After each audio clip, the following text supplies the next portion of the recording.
popular fast food chain is announcing that it will experiment with surge pricing. It feels like we're constantly being taken advantage of as customers. Is it reasonable to believe that if Wendy's does this, that everyone else will follow suit? It's a test that begins in 2025. We asked the other chains. We asked Burger King. We asked McDonald's. They didn't respond, but KFC said it has no plans at this time to try dynamic pricing on its menu. If the burger's cheaper later in the day, that might entice me, to be honest. I know, but if you work a shift and your lunch hour is between 12 and 1 and you just have time to go grab a burger and that's the time that they're the price the highest, that would just be incredibly frustrating. They're busiest, so it's slower and more. I don't think of fast food like an airline ticket. I don't. But that's the same kind of model. The popular fast food chain is announcing that it will experiment. All right, Shalom. I want to give all praises, honor, and glory to Yahweh, Ba'ashem, Yahweh Shai, Ba'ashem, Kakodash. I want to say and give double honors to the apostles and the bishop elders, a great millstone for teaching his word in truth and sincerity and for ruling well. And salutations to my fellow Akim across the four corners of the globe, preaching and prophesying in the name of Yahweh, Ba'ashem, Yahweh Shai. Hey, I'm my brother Gabriel Yahweh from GMS Hawaii, coming to you in another quick lesson. And it's on this video that you just watched in front of you. And this is basically hyperinflation. They want to get the public used to price changing, try to get you used to things that people like to eat. Fast foods are normally found in food deserts. You can look that definition up. And food deserts are usually where the so-called Negro, Latino, and Native American rest at, where you live at.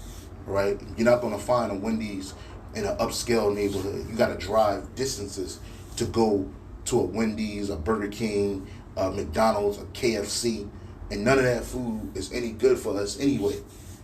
Although we may have eaten it, it's not good for us.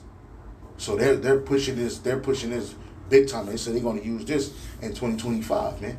And surge pricing. Every time I typed it up in the Google, I kept getting hyperinflation, because that's all it is.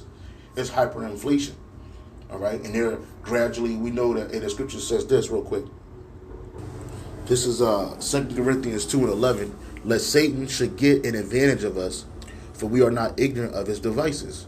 Right? In the NLT it says, so that Satan will not outsmart us, for we are familiar with his evil schemes, man. And this surge pricing is nothing but an evil scheme. Right? And this is what Esau does. He's a devil. He's a deceiver. Right? He got something called gradualism, where he wants you to gradually get used to and comfortable with things. And a fast food chain like Wendy's, these other fast food restaurants that they were naming that claim that they don't, one, McDonald's didn't give, and Burger King didn't give a response. But KFC did. They said they're not going to experiment with it. That's what they say now. But there is nothing for them to change if it catches on. And what's to say that surge pricing / dynamic pricing / hyperinflation won't become commonplace in the year 2025, man, which is next year. You know what I'm saying? We're not even 2 months in. Shit, we almost 2 months out of this current year, 2024. So you're going to have to get used to price gouging, man. Not price gouging, price surging or surge pricing, man. Right? And every time I looked it up, like I said, I kept finding hyperinflation, and it brought you back to the Wyoming Republic. So it says surge pricing right here is a practice of charging more for a product or service during periods when it is in high demand, right? And then obviously I'm gonna go to this article right here, because I'm not an expert in finances or what's going on in America. I could research particular things in the past, but it sounds just like the Wyoming Republic, man. Hyperinflation in the Wyoming Republic. Hyperinflation affected the German paper mark, or I think they call it paper mark, the currency of the Wyoming Republic between 1921 and 1923, right? It caused considerable internal political instability in the country and led to the occupation of the Ruhr by the France and Belgium after Germany defaulted on its war reparations. Historians and economists are divided on these causes of hyperinflation. Let me go down to this. It says a loaf of bread in Berlin cost 160 marks at the end of 1922. It cost I can't even say this number. What is it, like 2 billion marks, right? By November 2023, by November 1923, $1 was worth, this looks like 4 trillion marks, right? So price changed immediately, and that was a devaluation of the money, right? Hyperinflation crisis led prominent economists and politicians to seek a means to stabilize Germany currency. And the only time you would mess with a currency, because it ain't like the burger is any good, it ain't like the burger is any better. When you're messing with somebody's money, you using surge pricing, that means your money ain't good. So in a particular point of the day, your money may be better to purchase a particular item or items than it would be at another time in the day. So that same $5 burger at 5 o'clock in the afternoon, if it's a high volume hour, your $5 ain't the same, because nothing changes with the burger. The burger is not more expensive to make or create. You're not getting a different burger at 12 o'clock than you are at 5 o'clock. But what you are getting is a different pricing, right? So let me go to this real quick. Okay. I had just typed on this. It says Wendy's to test, this is from al.com.